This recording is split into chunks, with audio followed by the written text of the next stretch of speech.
La moitié de Beyrouth détruite.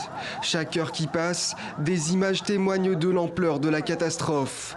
Ici, des photos satellites du port avant, puis après l'explosion. Dans cette zone immense, les équipes tentent d'extraire des survivants des décombres. Une opération d'une extrême complexité qui nécessite une logistique méticuleuse. Des survivants qui auront besoin d'être très vite pris en charge. Nous, on va principalement se concentrer sur les blessés qui ont besoin notamment d'aide à la mobilité comme des chaises roulantes, des cannes. On nous a également contactés pour des corsets, on va fournir des minerves, on va également apporter des kits de premiers secours pour les personnes qui ont besoin de soigner leurs blessures. Les secours peuvent compter sur l'aide internationale qui a commencé à arriver dès hier au Liban.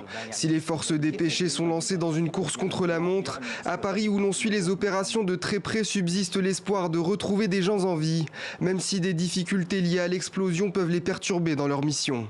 Les gens qui ont les tympans et qui n'entendent plus, qui ont les tympans percés, qui n'entendraient plus, quand vous appelez ou quand il y a des secours, ils ne les entendent pas.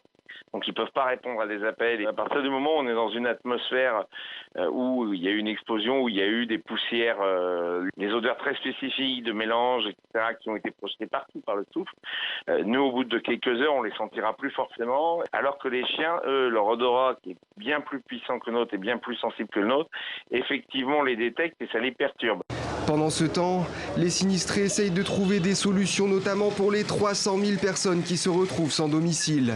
Tenter de pallier l'absence de l'État, c'est le défi qui se présente à ces habitants de Beyrouth. Des coups de balai dans les rues qui prennent une dimension symbolique toute particulière. Nous ne sommes pas organisés, mais nous nous unissons et nous nettoierons le pays de la corruption et des voleurs. Quant à l'origine de l'explosion, les enquêteurs devraient rendre leurs premières conclusions d'ici 3 jours.